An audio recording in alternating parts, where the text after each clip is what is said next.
Hemmings.com Classic Car Marketplace helps buyers search for their dream car and sellers to connect with a large audience searching for exotic cars and classic car parts. President Jonathan Shaw is here to tell us more about Hemmings.com, so please say hello in the live chat, make new friends, and learn from the best on ATI Auto Business.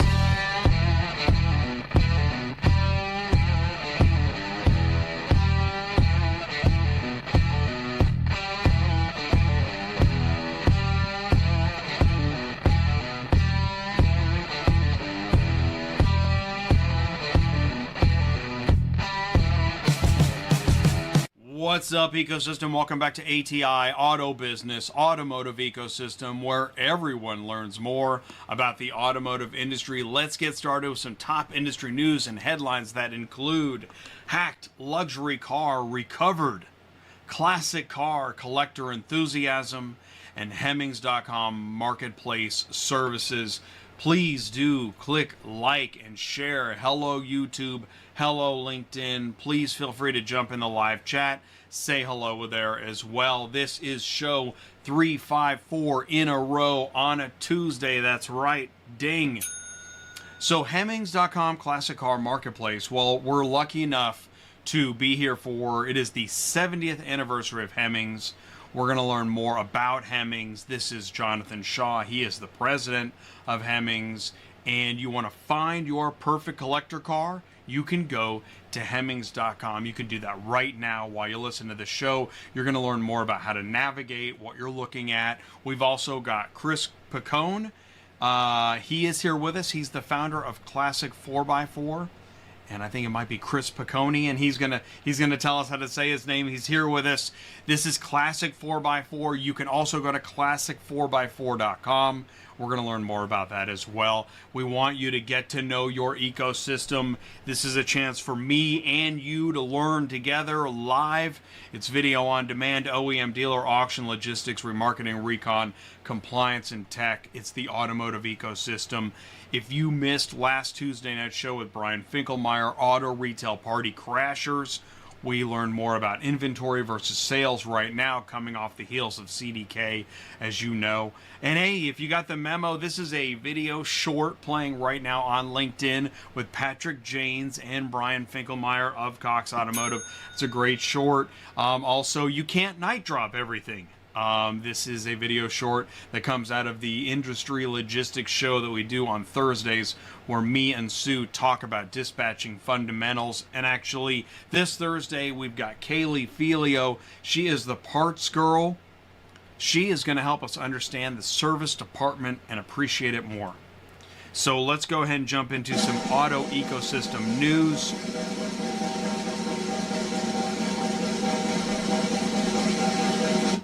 We had mentioned 2 weeks ago that 2 luxury cars worth $500K were stolen after a thief hacked into a car carrier's portal.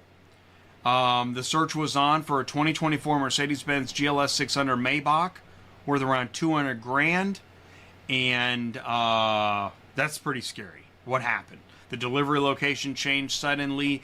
A hacker got into the driver's portal, pretended to be the receiving party, changed the delivery information suddenly, and then it occurred. It was stolen. Well, check this out. This was posted on LinkedIn. Bradley S. from Clarity Consulting Group. He says that the VIN, they found it. They found the 2024 Mercedes Maybach S680. While searching known hotspots for stolen vehicles on a case, they rolled up on this brand new Maybach S680.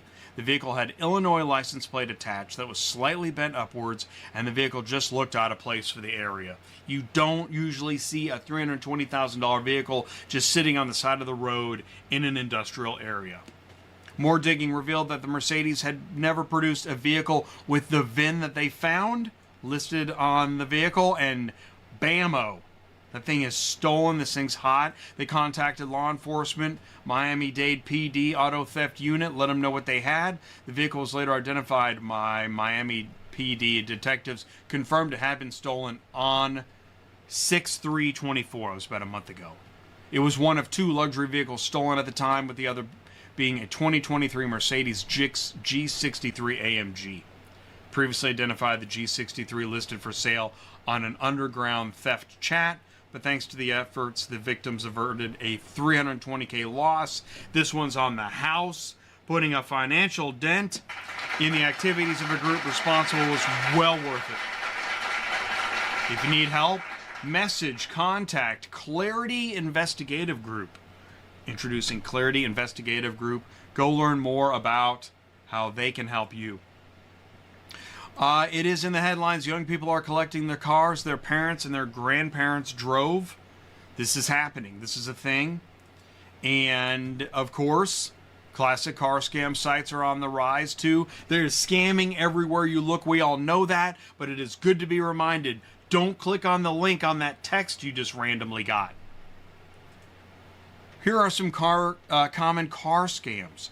Curb stoning. Transaction that takes place in front of a residence which make a buyer feel safe. Ooh. Fake escrow, odometer fraud, overpayment scam, gift card scam, wire transfer scam, fake ads, too good to be true, just got out of the military, sweet old lady, needs cash, oh wait, let's make it gift cards, and that's how it happens. Now, there's a lot of enthusiasm to bid on collector vehicles. Weekend after weekend, you see the auctions. You know, man, that's a great-looking car. Iconic 1970 Plymouth Cuda. That thing looks pretty nice. Rare 1974 Porsche 911 Carrera. Gotta go see it. Rare 2008 Mercedes-Benz SLR McLaren Crown Edition. What else we got? 10 of the most beautiful Toyotas ever sold at auction. Pretty soon, you're interested, and you're browsing. What do we got here? A powerful Mopar. Wow, look at that baby. Those look like Matchbox cars. This is real. You've heard of reliable carriers? Moving high-end, nice vehicles. Who else is involved here? Let's see, 1974 Ford Pinto. Wow. So it's not just collector and exotic. It's rare. It's hard to find. Tiny Toyota Sports 800 Roadster. Ooh, you can live in the fast lane with the furious wide-body Honda S2000. Rod Stewart's pretty Lamborghini Countach. And I started to look up, man, who moves, like Cinema Vehicles Transportation. Yes, there's a lot of transport companies, but there are companies that specialize in specialized vehicle transportation. And I started to realize, surfing, it's not just, here we go, a BMW M3. It's just that it's well preserved. This 2016 Ford Focus with 33,000 miles is of interest. Classic car experts see bargains. 230 Lincoln Continental Coach Door Edition. Now, traditionally, I always thought of, like this, like a Studebaker Golden Hawk Roadster. That's what a collector is looking for. Then I started, wow, okay, yeah, sure, a half-track personnel carrier. Why not? And then, yeah, there's cars in museums. Oh my gosh. So this is a gigantic industry with a whole economy about it. You got rare motorcycles. Man, look at that thing. Or a Lamborghini sitting in a living room for 40 years. One-off bronze Ford Escort built for Henry Ford II. 16 million pound car. And of course, the second most expensive car ever sold at an auction. So what is it all about? And how do you get to know a company that specializes in this much activity, that is so specialized? Hemmings.com offers resources so that you can do the things you need to do on their website. They have valuations, financing. It's great. That's a great resource. Pay and title services. Yeah, that's great too. That's available. We're going to learn more about that. Hemmings shipping. Classic car shipping. Look at that. Powered by a Certus. We know that name. Special cars require special insurance. You can give a call. Talk about your special life coverage.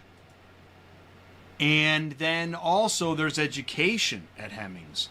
92.2 million Americans are interested in collector cars. Wow, that's big. 31 million collector vehicles in America, 18 million collector car owners. Oh, divvied up by percentage of generation, which the interest is going up, right? Again, kids want to own cars their grandparents drove or wanted. Transactional value and volume, digital marketplace growth, right? Online auction growth. And then a marketplace focus. Classifieds, make offer, online auction, 30,000 collector vehicles for sale monthly. So there's a lot to learn, and we're going to learn that tonight. And this also, I found this interesting, the cycle of shipping. Well, so you got personalized vehicle valuation, vehicle inspection, pay and title, insured marketplace, shipping. Valuation, inspection, registry, title, and round it goes. Smart. A smart cycle. There's also events going on that they also advertise on the website. Musclepalooza coming up in October. So we are going to learn a lot. We've got Jonathan Hemmings. He's the president of Hemmings.com Classic Car Marketplace. He is here with us. So please do stick around. We don't ship cars. We move information. Leverage ATI in your business. Find out how. Go to ATIautobusiness.com. Listen to the podcast, and know your ecosystem. Do me a favor, stick around, because right after this, we're going to be live with Jonathan. You don't want to miss it. Are you completely stressed out from all the calls and the contracts and the verifications of loads where nobody ever answers the phone? Call Murphy Auto Dispatch Services today. Murphy Auto Dispatch Services has over 15 years in the transport industry.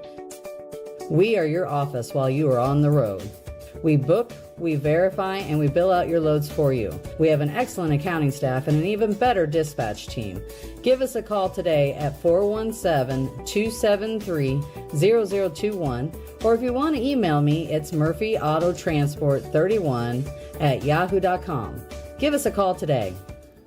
Transport Auto Quoter is by far the leading auto quoting software on the market, and the only auto quoter with a pro version that comes preset with accurate pricing for anywhere in the U.S. So you don't have to worry about it. The best part is that no change with your current software is needed.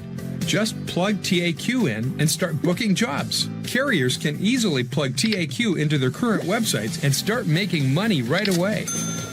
I bet you're wondering how we do this instantly and accurately 24/7. Well, constant analytics is the key. Our Price Watch team is constantly monitoring current market conditions, paying close attention to seasonal and quick-moving industry changes. At the end of the day, it takes a lot of time and data to maintain good pricing, time that most of us just don't have on a daily basis. So free yourself up. Using TAQ Pro is really a no-brainer. Save time and money, maximizing your leads and optimizing your online investments. You'll finally be able to sleep well at night knowing that TAQ is on the job selling for you 24/7. Never missing a potential job. Don't lose any more sleep worrying about missing leads. Get Transport Auto Quoter to quote the right price the first time, every time. Run your business with TAQ. Visit transportautoquoter.com. All right, here we go. Please do help me wish a very warm welcome to my featured guest, Jonathan Shaw, president of Hemmings. Jonathan, can you see me and hear me okay? Jay, I got you. It's a pleasure to be on the ATI Business radio show with you right now. Have you here. Do me a favor. We're just getting settled in. Please say hello and tell us a little bit more about you. Sure, yeah. I'm Jonathan Shaw. I live in Charlotte, North Carolina. The honor and privilege of being the president of Hemmings. We are the world's largest collector car marketplace. We're celebrating our 70th year this year. We were founded in 1954 by Ernest Hemmings, our namesake. And Hemmings originated as a marketplace. Ernest was a Model A and Model T enthusiast, and he found it really hard to find the cars he wanted to collect and the parts for them. So he thought, hey, I'm going to put together a 4-page pamphlet, mail it out to 100 of my known Model A and Model T club buddies. And from there, here we are 70 years later.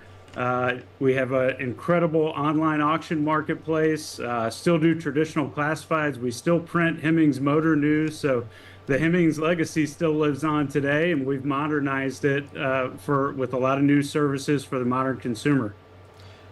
That is an awesome story. I'll ask this while I'm thinking of it. How long has the online marketplace been what it is? Gosh, when I got to Hemmings, started consulting with Hemmings in 2018 before I came on full time. I consulted on the auction technology and the auction operation build. We launched that in August of 2019. That's really when it kind of changed from traditional classifieds. Hemmings.com has been around from the early, .com days, but we're in a new era right now. And we've introduced new marketplaces. We have our classifieds, our online auction where we're auctioning cars every single day, as well as our make offer product, which kind of sits in the middle between the auction and the classified world. And then we launched a bunch of new services this year to bolster the marketplace too, Jay. So I know a little bit about the .com era. I was there. I mean, I've been around, and it is interesting. I mean, I kind of asked that, saying that these things are moving quickly now. Well, you just said 2018, 2019. It doesn't sound like that long ago, but a lot has happened in the last 5 years. I'll bet if we were to go to the Wayback Machine and look at Hemmings.com in 2018, it would look a lot different than it does now. It would look totally different. Right. And you're exactly right. I think the rapid onset of e-commerce in general, and then the onset of digital services, digitally enabled services, has changed so much. Even in the time, Jay, from the last 2 years. It is now running extremely fast. And that was really my charge when I got to Hemmings was, Hemmings was a print media company when I got there. And now we're an online automotive marketplace. We still have print for that audience, but we're highly focused on the digital future of the business. So tell me more about, I saw that slide. It was 3 types of auctions or offerings. Tell us more about that. Yeah, so in our marketplace, we run 3 different marketplaces. A lot of sites, particularly digital, only marketplaces, focus on just, online auctions, or they're just classifieds. We run classifieds, a make offer product, and an online auction. Classified's exactly what you expect. It's just kind of a digital version of your traditional print classified. In the make offer product, that kind of sits between the two. We're verifying ownership data. We're verifying the title of the vehicle.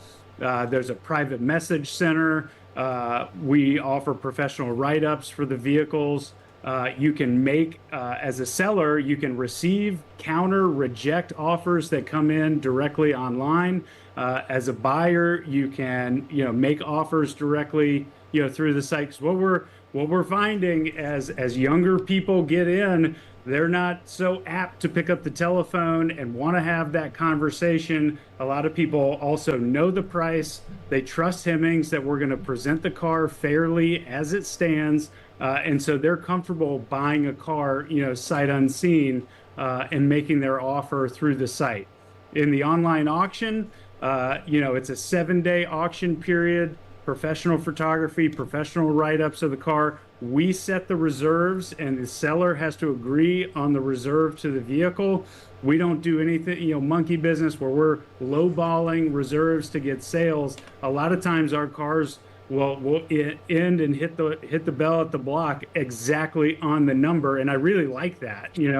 I really like the fact that we're hitting that number right on, even with a bidding war or something like that going on. So we offer 3 distinct marketplaces. It's got to be nice going back to the history from Ernest Day's Model A, Model T, 4-page pamphlet. I wrote that down. I love that. It's awesome. And here you are now. Here's Hemmings, able to, kind of like you said, just be there in the middle as a professional to help facilitate buying and selling. That's right. And especially in today's, I gotta say, if I say fraud or whatever, I mean that you must personally know of situations. You might get emails from somebody. Oh my God, I should have come to you guys, right? Yes, absolutely. We have had since when Terry Eric bought Hemmings in the 70s and moved it to Bennington, Vermont, we have had essentially what we call the black book. It existed as a ledger, handwritten ledger. It exists as a database now where bad actors are blacklisted. And once you are on that list, you can never return off that list. It does not matter what you do. You may not return to the site. We have people who call us all the time trying to get out of situations where they bought a car from somebody else or another marketplace, looking for advice, value, help. Who can fix the wrongs or the ills that I did not know exist in this car? We at Hemming, we try to present the cars as they appear, as fair as possible. No sugarcoating, no glossing over the needs of the car or rust spots or anything like that. You need to know what you're getting into. Wow. Okay, I didn't know. I didn't know what I was opening there. There is a black list of bad actors. Yeah, and that includes buyers, sellers. That includes, potentially dealers. It includes former advertisers who, didn't deliver the parts that somebody, ordered through us or through their catalog. It kind of runs the gamut. Service providers. You're exactly right. Oh, yep. man. Service providers. Yeah. That's legit. That's what it takes, right? It does, and that's why I think in the digital age, you really need to work with a company that has a history, that has 70 years or multiple decades of trust behind them. Check the reviews, talk to people who have used different providers before. I wouldn't be the first one to go buy a car off of a marketplace that I had never heard of. That's for sure. Right, reviews and reputation are a really big deal. Absolutely. And I think we had talked about there's some collector car auctions. I guess there's many types of auctions. Why don't you talk about that for a minute too? What's the overall economic marketplace of collector cars? What does this industry look like? Yeah, it's changed so much. COVID had a massive impact on collector cars, and the industry as a whole, Jay, has kind of lagged a little bit. As far as technology adoption and everything, it runs, 5 to 8 years behind kind of general consumer preferences. But that changed drastically when COVID hit, because the live auctions, and people seeing each other in person to look at cars from classifieds and things like that basically all stopped, right? That came to a screeching halt. And so e-commerce just burst during that time. Here's some great stats for you. In 2019, online auctions, or the number of collector cars sold, were 8,216. In 2023, through online auctions, there were 42,525 bought and sold. So a 418% increase in e-commerce activity just in online auctions in the collector car space from 2019 to 2023. In 2020, all auctions, live auctions and online, there was about $1.76 billion of total dollar volume of sales. In 2023, that was $4.2 billion. So we've seen this massive rise in the buying and selling of collector cars, for sure. So, all right, what is it about collector cars? I know I'm gonna try to get as close I can as the core human element of the love of the car. Is there any way to shed light on what is it about car collecting? So I think it's an experience, first of all. And I think if anything, a lot of us learned during COVID, to not push off the life experiences we wanted to have, it's as I also have this theory, Jay, that as cars become more, I would call mush, right? They're muted. Modern cars, a lot of them, not all of them, there's still some really fun cars that come off the assembly line. They're kind of mush. They're really bland. They're super quiet inside. All the dampening on the steering wheel. You can't feel the road. There's a visceral feeling to driving a collector car. It's a smell. It's an experience. It's a sound. It's an auditory experience as well. There's just something about it. And what we've also seen is collector cars have gone mainstream again. You see them in all kinds of things. Like, recently we were talking to a couple of, really high-end clothing companies about cars for their next catalog shoots. You saw Dr. Dre and Snoop Dogg drive them out a couple years ago, their Impalas for the Super Bowl performance. Sydney Sweeney, the extremely famous actress right now, she's partnered with Ford. She built a Bronco last year. She built a Mustang, classic Mustang this year. So we've seen collector cars move back into kind of the center of pop culture again. Well, you're right. I did see something about like Barbie, right? The movie Barbie had that car in it. And but you're absolutely right. Okay, so I'm listening and talk. I'm thinking that's it. It's what you see. It's what you feel. It's what you smell. It's what you hear, and it's a time machine. Absolutely. In fact, we've got an ad campaign that we run right now called "Time Travelers Wanted." So you're spot on.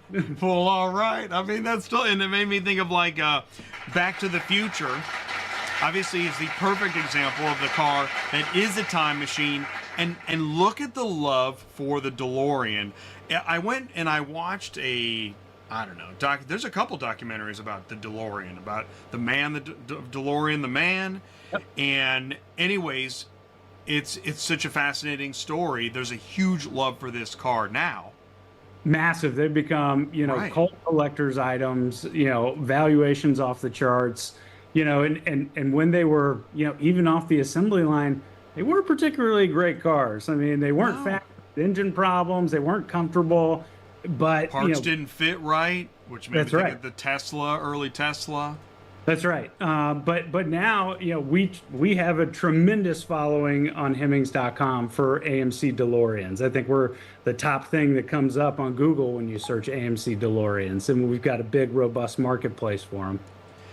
When you think of, and I want to side note, there's a lot of TV shows about cars, right? I mean, I don't even know how many there are, and I don't know how many YouTube channels there are about cars. But when you think of movies, you could list a lot of movies that have kind of that picture car, famous car, Blues Brothers, even though that's, and that gets into what is a vehicle worth? How do you properly value a collector car? So that's a question we obviously get all the time. And the reason why we started as part of our frictionless marketplace, the reason why we started our personalized valuation service. And so in that, instead of looking at, a database of general comps, we get the car itself. You submit the vehicle, we're taking photos of that car, the description you provide, we're looking up the history of the vehicle, and then we're researching the market for recent comps. So that's live auction comps, that's online auction comps, that's our own classified comps, as well as our what we call the gray market, which is the private party sale database that we have as well.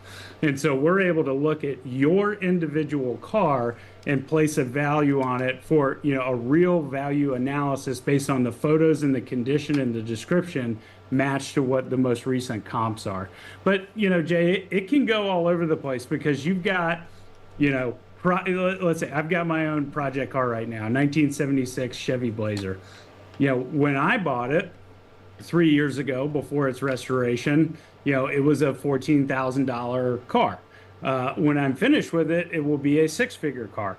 And so there's all kinds of different grades of where the car sits from, its rust condition, its project, its original motor or whatever, all the way to, this is a resto mod with a brand new LS engine, brand new, 4L80 transmission, completely redone interior, new paint, perfect body. It's better than when it rolled off the factory floor. And so we've got to take all that into account when we're valuing a car. You had me thinking there. It's okay. So that brings us into parts, because you look at across the country, how many people are working on a car right now? They've been thinking about it for years, right? It's in some stage of disarray or rebuild, Right. and they need parts. So there are 31 million collector vehicles in the U.S., and we define a collector vehicle as 25 years old or older, and it's past its depreciation point, right? So either the value's leveled or it's appreciating in value again. There's 18 million collector car owners. I would say, maybe a fifth of that is working on their cars. So you still have millions of people working on their cars. We want to see more people work on their cars. Why we do restoration guides and all kinds of stuff like that, because part of the fun is keeping it running yourself. And if you can't, we've got a huge book of directory of folks who can do it for you. There's somebody maybe right now thinking, man, I got to get out there and I got to work on the car. It's been another year and I haven't touched it. Let's do this. Let's bring in Chris. Do me a favor. We're not going to go anywhere. We're just going to add Chris. Chris, please do get ready. Here comes Chris. We're adding him now. Chris is the founder of Classic 4x4 because we still have plenty more to talk about. We didn't talk about motorcycles. You have those too? Oh, yeah. We've got lots of motorcycles. Yeah. You're seeing lots of gold wings, people taking the long cruiser bikes. We sell early Harleys. We've got a little bit of everything. So, and then now Chris at Classic 4x4, does he then specialize in trucks? I know he's going to be here in a second, but yeah, I'm assuming that's what he's, yeah. Chris specializes in classic SUVs, so your FJ40s, your CJ7 Jeeps, your Defenders, all the way through to trucks, C10s, K20s, K10s, you name it. He's an expert in it, and he and I really geek out together because we both have a love for classic 4x4s. As I mentioned, my Blazer, I love the 4x4 space. My first memory of a car was in a Jeep Grand Wagoneer back in the 80s, and I've always wanted one of those. Chris is gonna help me find the perfect one through Hemmings here pretty soon. So yeah, it's great. Okay, good. So this is something that's what I'm hoping to get to is after he tells us more about Classic 4x4 is what you guys like it. And you just said it. Like, so let's say I've got a friend and I'm talking about media because that's my thing. Okay. Yeah. For example, you know what I just found out? Here's the sidebar. I just found out that Humphrey Bogart and Lauren Bacall did 5 movies together in the 40s. I did not know that. I want to see them. Yeah. Now, I don't know if that means anything to half or 3/4 of people watching, but the irony here is we're talking about classic movies. Right. I actually think that classic movies are pretty interesting. And so it's that, gosh, I don't even know how we explain what happens through time in the human experience. Chris, can you see us and hear us okay? I'm here. Thank you very much for having me on the show today, Jay. And thank you also, Jonathan, for that very generous introduction. Of course, Chris. I always get a smile on my face when I see you, buddy. I hope you're well. Everything's well. Good. So, Chris, please take it away. Say hello. Tell us a little bit more about you. Well, I am Chris Picconi, the founder of Classic 4x4, and we are unique in the manner that what Classic 4x4 does is we advise, market, and represent the sale of classic custom collector trucks and 4x4s for owners and enthusiasts of collector trucks and 4x4s. Buying a truck or a collector vehicle is fun. Selling it is not always that much that fun. So I handle every aspect from start to finish, from valuation, preparation, developing the go-to-market strategy, executing that go-to-market strategy, finalizing the sale, and even handling all the post-sale documentation and logistics. And Hemmings is one of my great marketplace partners. And Jonathan mentioned the Make Offer product. It's one of my favorite products that when I represent the sale of my clients' collector trucks and 4x4s. Thanks, Chris. I'm assuming that you would implore anybody buying or selling to go through a marketplace rather than... Of course. Why? Just expand on it. The other thing I'll talk about, which is interesting, yes, marketplaces are essential to our business. They create not only transparency, but liquidity for all of us enthusiasts that collect and own trucks, 4x4s, and anything else out there.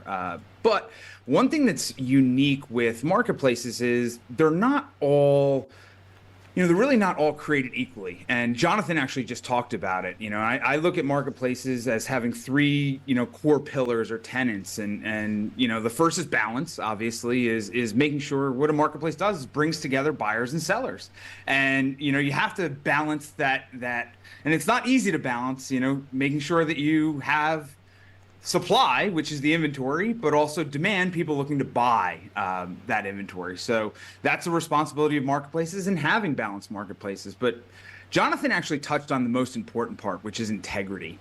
And this is where not all marketplaces are created equally, because sadly enough, one of the biggest things out there is consumers just assume that, that every marketplace has integrity that is on the same, caliber as a Hemmings, which is not true.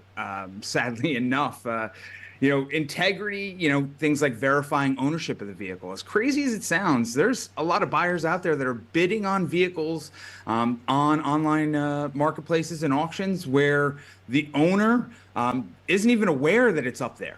Right, it's been passed through multiple brokers. And they've never verified ownership. Obviously, that doesn't happen at Hemmings. And we'll give a little shout out to Jennifer Sandquist and her marketplace team, because I've worked with her, extensively, and she does an amazing job making sure that every single vehicle, has verified ownership. The other big variable to integrity is disclosing material information. And then lastly, when there are bad actors in the marketplace, making sure that they can't operate in that marketplace and being in that black book, that black book that was created back in the 70s at Hemmings. And the last variable and the last tenet really is trust. And that really falls on the hands of the buyers and the sellers, making sure that, the sellers are really presenting the vehicle correctly. And when they go to auction with a reserve or a no reserve auction, that they're going to honor that sale. And the buyers on the other end, when they are the winning bidder, when that bell goes off and that hammer goes down, that they're going to actually transact and purchase that vehicle. I think that was well summarized of any marketplace. Like you said, right? That was really... Because here I am, and I would say, I would argue that anybody involved in buying, selling, or in a marketplace is thinking of their own marketplace, their backyard, and applying those pillars and doing the sniff test. And that is why some marketplaces that we deal in aren't what we're looking for, and then we end up looking for another marketplace. I couldn't agree more. And, it's sad that there are, marketplaces that don't operate with integrity.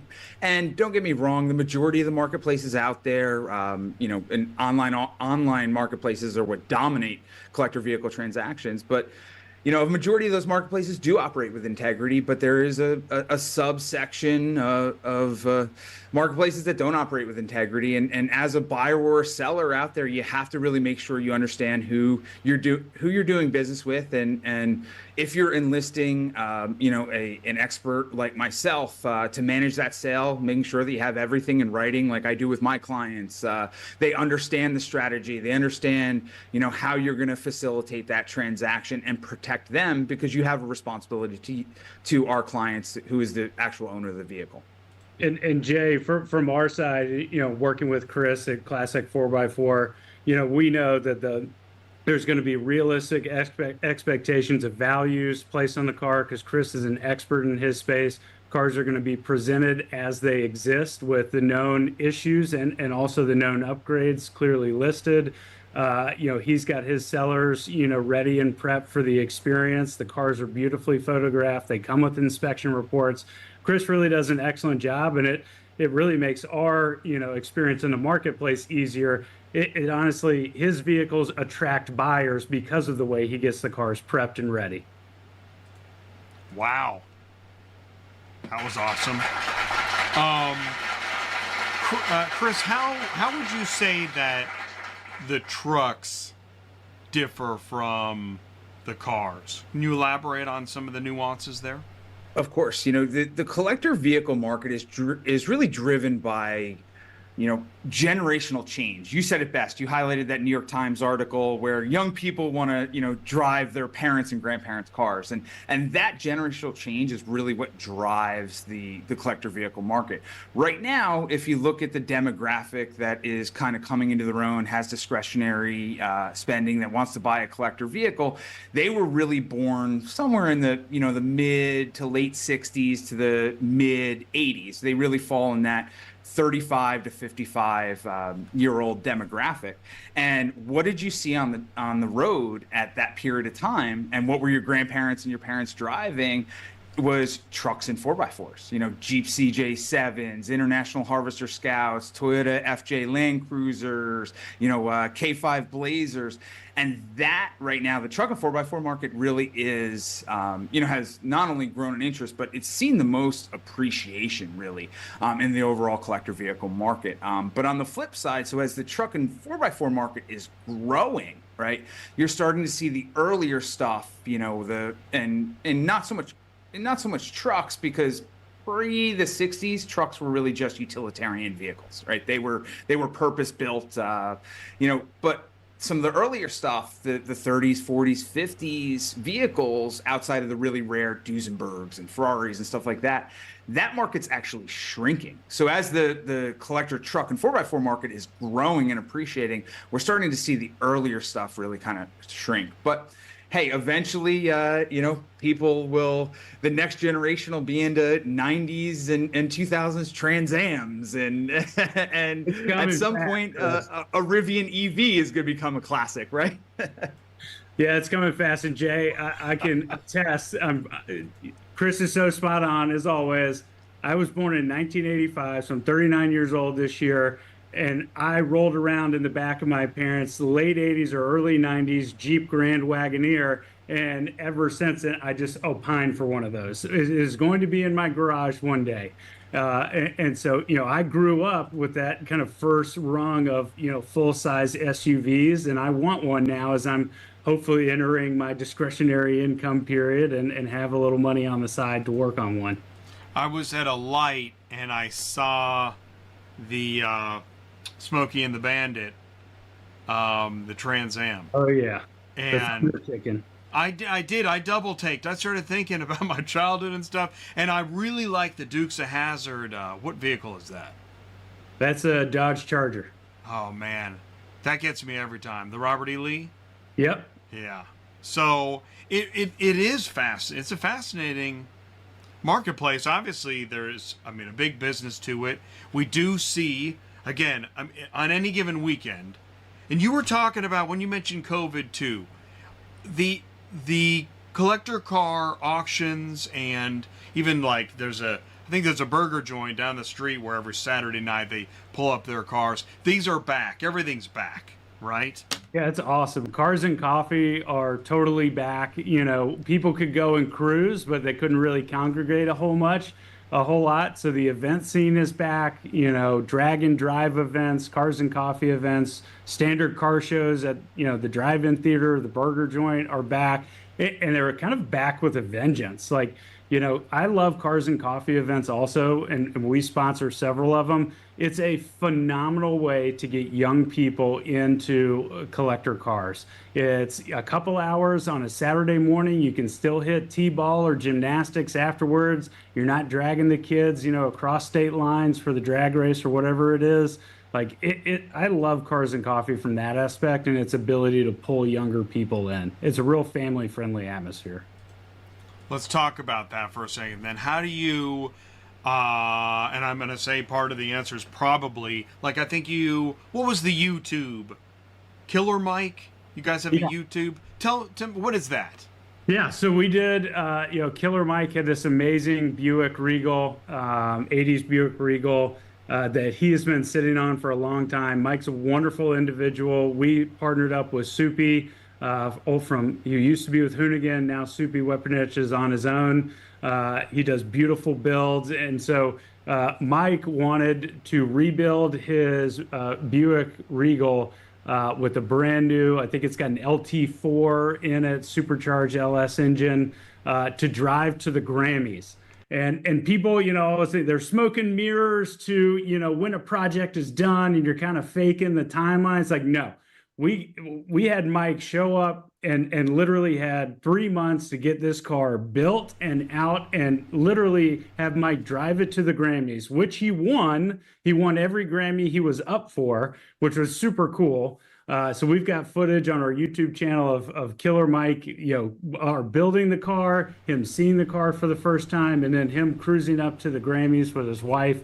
It was really special. Wow. And we were touched that Mike awesome. would let us put the car together for him with Sippy. So you're mentioning some names. What were you gonna say, Chris? Do you have somebody like, because this is the outreach, right? To bring in more folks, younger folks, to get them to take a look and get involved and learn more, is to what, TikTok stars or? Right? I'm gonna be honest. I don't even know who Soupy is. I don't know who Soupy is, but it I'm felt maybe only 42 like I've years heard of old, him, but maybe I'm an old soul. He Right? might be, up with popcorn doing the moonshine. But the thing is, there are stars in everything now. Yeah, Right. I agree. Absolutely. Yep. There's you would be there's surprised. platforms, and us from the media perspective of the business, as we transition from being print focused to digital focused, and now it's off platform. You create a lot of media now, Jay, that's never going to live on Hemmings.com. It lives on Instagram, it lives on TikTok, it lives on YouTube. Right. Those are brand extensions for us, ways for us to gain new audiences and ultimately feedback to the marketplace, so that when we build the truck, the CJ7, and then Chris has it for sale, we've got the buyers coming in for it. I was just saying, Monkey. What's the garage? Monkey. There's Gas Monkey Garage. Gas Monkey Garage. Right. How have I heard of that? I've heard of it. Yeah, Really- he's got a big YouTube presence Right. now. He was on Discovery Channel for a while before that. So, yeah, I mean, there's there's several on Netflix. In fact, we got some data from our partners at Netflix that said car shows, particularly collector and classic car shows, were their measure of performance was stickiness. So how long would somebody stay through the entire episode? And classic and collector car shows were the most sticky productions that they could make. And so you see them more on Netflix now. Mav TV, we're partners with Mav TV, so all of our productions run on Mav. Mav's realized, the wonderful space that is classic and collector car enthusiasts. They're really big in action and racing, and then we've partnered with them to bring more collector and classic material to bear too. Even you look at you mentioned earlier, Jonathan, productions and the use of collector vehicles in productions that has skyrocketed. And in my personal collection, I have actually an agent for my trucks, as wild as this sounds, right? So I have had my trucks awesome. featured in ad campaigns for Ralph Lauren, Vineyard Vines, Arnett, Faraday. I can go down there. I just did the Macy's fall campaign. So the blue 1990 K5 Blazer that you're going to see on the Macy's fall campaign on online, in store, on all the commercials. That's actually out of my personal collection. And these brands, they want to take these A-list celebrities and these models and integrate into what their consumers want to see, which is collector vehicles and in my world, collector trucks and 4x4s. That is awesome. And then all of so I used to work on movie sets a bit.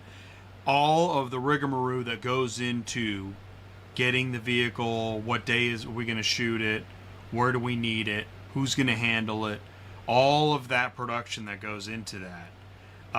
You're in the North Carolina area as well, I'm guessing? I'm actually in coastal New Jersey. I'm about an hour south of New York City, and I'm sitting in my home about 100 yards from the beach right now. Wow, that's awesome. Yeah, so I mean, that's a lot of production. So then you might have some service providers that you'd recommend or only deal with to move and transport, and then you've got the film production companies. I mean, that's a lot. That's why I looked up that cinema vehicle production company. I don't know, it's a lot of cars, that are at a lot that are picture cars aren't really famous cars, other than like the Ghostbusters car or you know something like that. And they're one-offs. It's not like they can be in every movie, which is another interesting thing about picture cars, movie props, things like that. Well, so many of the cars in pictures too are, purpose built, right? They may be missing half the windshield so the camera can stick in the side. So finding some of these movie cars, the Bullet Mustang that Mecum auctioned off, 2 years ago, for it to be running and driving is a pretty unique thing amongst movie cars. In fact, we just did a TikTok reel. We have we were talking about DeLoreans. We've got those. We have a Batmobile, but like the really crazy Batmobile, the multi-million-dollar Batmobile for sale on Hemmings, right now from I think it was it the first Christian Bale reboot of Batman. So pretty cool movie cars out there. That is an awesome car. But you guys talk about Back to the Future and you talk about the DeLorean and like Back to the Future is like a key movie for me that really ignited the passion for trucks and 4x4s. I know what you're Yeah, you know exactly what I'm gonna say, and it's not the DeLorean. I mean, the DeLorean's cool. Don't get me wrong, but it's that CJ7 that Marty McFly, pulls behind, on his skateboard. He gets at the end. Oh, okay, that one. Okay, right. It's the lifted black SR5 Toyota pickup truck. Like that's what resonates with me. Don't get me wrong, the DeLorean is cool, but that's what resonates for me. And watching that movie as a young child is really what led me to my career where it's at today. So while we were talking Ferris Bueller's, popped in my mind. What is it? That's a Ferrari. Is it? Yeah, I can't remember if it's what model Ferrari that is in Ferris Bueller. Maybe a Dino. I can't remember, but exceptionally valuable today, and that value of that car has only risen. That's for sure. When I pulled up, you were talking about the news articles, the one of Rod Stewart's Countach. I mean, it looked right out of a music video. I wonder if, hey, Rod, great music video. Here, take the car. Have a nice day kind of thing. Yeah, and there's an awesome intersect with musicians. Musicians love cars. James Hetfield of Metallica, lead singer of Metallica, is a huge hot rod fanatic. He's had numerous hot rods custom built for him, shown him at SEMA and some really prestigious awards.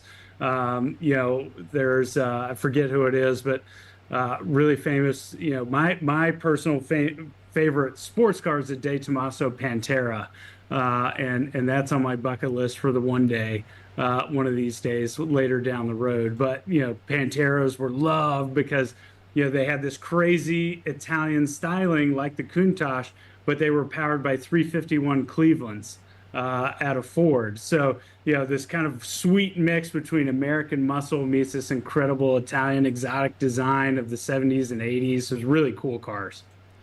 You just made me think of, I was going to say two different movies. Is it Ford versus Ferrari?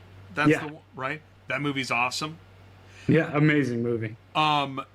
Movie like Back to School with Rodney Dangerfield has kind of that older classic car, just as does Funny Farm, Chevy Chase. He's driving an old vintage thing in that too. Man, when you think about movies, my gosh, there's so many cars. And Sammy Hagar, right? That guy loves cars. Sammy, you have to bring up John Candy in The Great Outdoors. I mean, yes. Come on, driving that Grand Wagoneer too. That's right. Vacation. Christmas Vacation, the family truckster, all that great stuff. I'm just gonna keep me a few more minutes. This is great. When you guys geek out, what are you talking about? Give me some. So these days it's K5 Blazers. Yeah, usually we're talking about Blazers. Chris has had his for a few years and done a lot to it. I'm doing mine right now, so I'm asking him for what audio system did you put in it? What'd you do about the roll bar? Kind of all the various things. He went soft top. I'm going hard top. So we're always comparing, best of the best, and and then we talk about values. We talk about where the marketplace is, what the trends are, what's going to be hot soon. There was a International Scout, a really special edition Scout we had up for a day on our site, and I sent it to Chris, and I was like, this can't be real, right? I mean, it was such a kind of unicorn, one of one, had factory turbo in an 80 series. It was such a unique truck. Chris had a Tuxedo CJ5 on his site that I just opined and loved. So we just talk about the market, we talk about business, and fortunately for us, Jay, our business is really cool cars. So we get to love what we do every day. It is awesome business. And who's making some of these really rare one-offs? Where do they come from? Chris, go ahead. Yeah, there's one actually, ironically, here in New Jersey. There's a gentleman by the name of Rob Ida, who is a legendary custom and hot rod builder. His father was also a legend.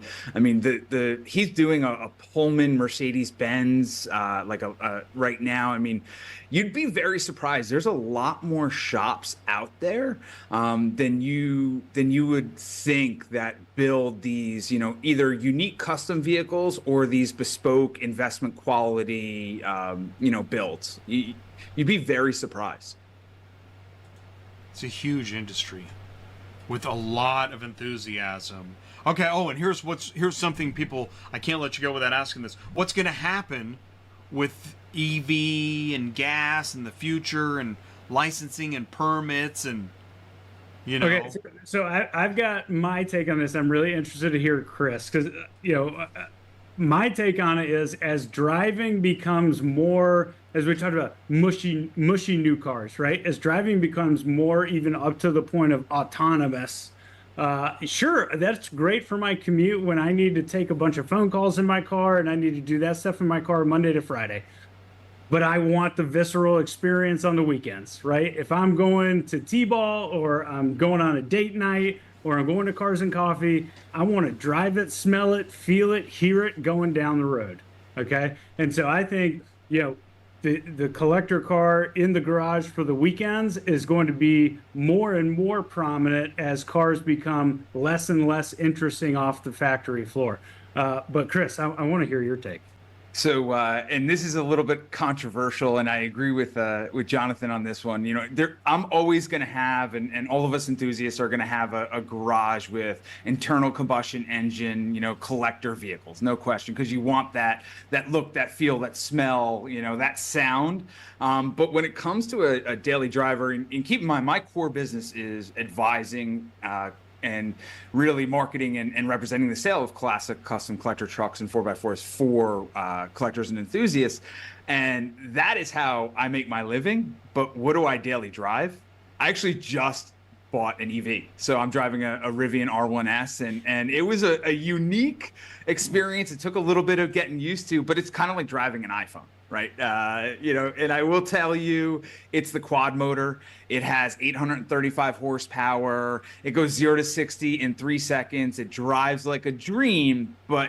And I love daily driving it. After a decade of daily driving Toyota 4Runner TRD Pros, I'm happy that I went to an EV as a daily driver. I absolutely love it. But at the end of the day, I always end up back at my garage in my 1980 International Harvester Scout Traveler, or my 1990, K5 Blazer, or that 1965 CJ5A Tuxedo Park. That's always going to draw us back. Well, I think that, like, that autonomous EV future is just kind of inevitable, where we'll, be reading a book, be in a meeting, and we happen to be in a car that's driving itself and taking care of everything. I do believe that is something that will happen. But I also agree that the love of driving a vehicle will then, it'll become a greater disparity and a greater appreciation, just like anything else that we do. And what I wonder if there'll be like a political advocacy group that'll have to stand up for the right to drive these classic vehicles as we move into a future of just... on the aftermarket parts side, SEMA, does that for us now. They've got the SEMA pack. They're lobbying, all the time for things like right to repair, right to modify. Several states, now won't let you change the exhaust on your car. That was like one of the first things I did when I had my Jeep TJ or my 2004 Tahoe, was like put a set of Flowmasters on it. It was awesome. And now you got states like really cracking down on that. And what they don't realize is, one, it really doesn't change the environmental effect of the car. Doing a lot of this doesn't change the environmental effect. And then two, it hurts jobs.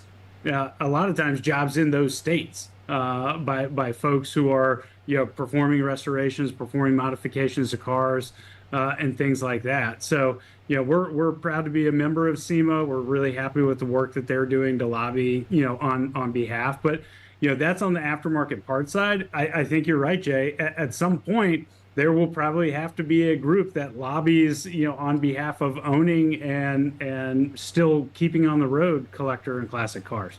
I'm even now more convinced. Yeah, Chris. I'll throw something even more wild at you. And we're starting to see some crossover between these collector vehicle and EV worlds. And that's in the conversion space. It's an area that I'm like absolutely enamored with. I've had a couple guests on my podcasts, not only on the component conversion space, where you take a collector vehicle and you rip out the powertrain, you rip out all the systems, and you take different components from EVs and retrofit them in collector vehicles and convert them to EVs.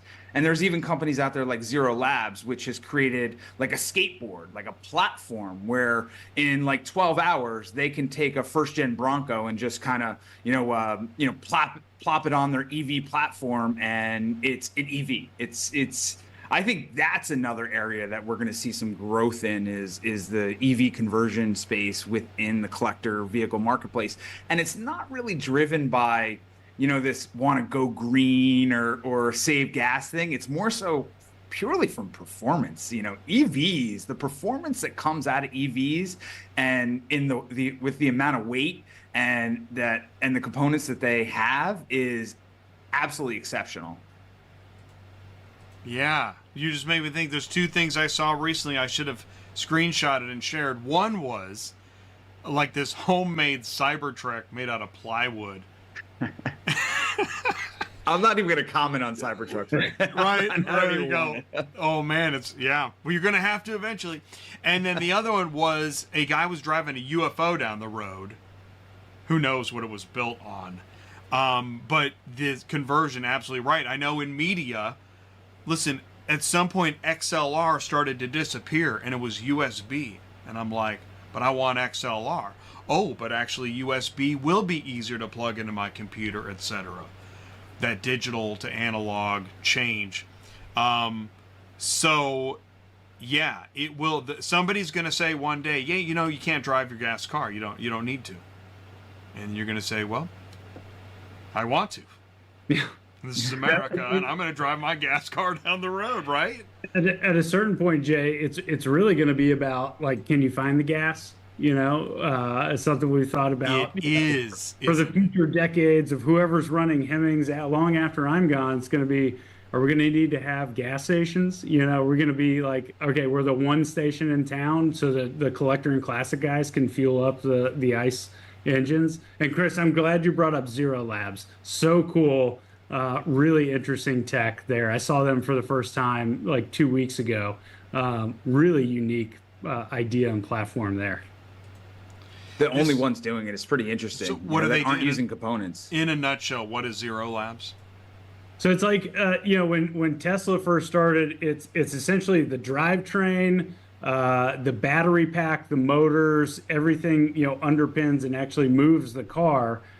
Is all in this kind of self-contained unit, and then they're able to lower and modify and fit, classic and collector bodies on top of that drivetrain. So really unique setup. Is that right, Chris? It is. It's unique and in my opinion, probably the best option out there to convert a collector vehicle to an EV. Because when you started to first see conversions, what they were doing is just taking and retrofitting different components. Like, so a motor that is produced, an electric motor produced by this company, a battery pack produced by this company, a inverter by this company, cooling by this company. So it takes 3,000 to 5,000 man hours to take a collector vehicle and retrofit and plug in and fabricate and put all these components in. Whereas Zero Labs essentially has like a skateboard, right? It's a pre-existing platform, like Jonathan said, Sounds like a skateboard. has everything on it, all the suspension, braking, motors, and you literally just marry a collector vehicle body on top of it. And it's you can do it in like 12 hours. They can do it in like 12 hours. It's absolutely amazing, but it creates economies of scale, creates more efficiency. And if I see the future of collector vehicles, getting converted to EVs, that's really where I see it happening versus the individualized component angle. Well, and you could end up at the point where, listen, we're just going to be better off taking this thing to Zero Labs at this point. We have too many other issues. Right? Whether it's cost, whether it's sourcing the parts on this particular vehicle. Let's just Zero Labs this thing out and call it a day. But at the end of the day, I'm not getting in my K5 Blazer and turning it over. Jonathan's like cringing inside as I'm saying, what is he saying? and letting that 350 breathe and smelling that exhaust out of that small block 350. And that's where the real enjoyment comes from with the internal combustion engines and collector vehicles. It's always going to be there, no question. There's a love of cars, and it's so cool that I got a chance to talk to you. Thank you so much for taking the time, Jonathan Shaw, Chris Picconi. Hemmings.com and Classic 4x4. If you have any questions, please do reach out to them and share this show. Gentlemen, thank you so much for taking the time tonight. I appreciate it. Thank you, Jay. I really appreciate you having us on. Thank you both. Another applause. Thank you so much. I'll end this show right here. Thank you. Good night. All right. I let him go, and you know how that goes. I just want to say I learned a lot. I don't collect cars, but I can get enthusiastic about any topic when I'm learning it and realizing how much there is. I mean, there's been times where I've got excited about camping equipment because I was going to go camping for a while. And in this case, I just didn't really think about how there are so many collector cars in movies. Movies are my jam. And what an industry it is, and the number of shows and people and economy and services. So if you have a question for Hemmings.com, you want to talk to Jonathan Shaw and his group, go to Hemmings.com. You can go to Classic 4x4. That was Chris Picconi. He's the founder. If you have any questions, please let me know. Visit ATI Auto Business. Thank you, Murphy Auto Transport Services. Thank you, Superflow Systems. Thank you so much for saying hello in the live chat. I appreciate it. And thanks for tuning in to this live show. You can catch it on demand. I will also try to release a couple short videos from this show in the coming days. And if there's something I can help you with, please let me know. Here comes the car hauler. Have a good night. Join us on Thursday with the parts girl, Kaylee Filio, and I'll talk to you soon. Good night, everybody. Thank you.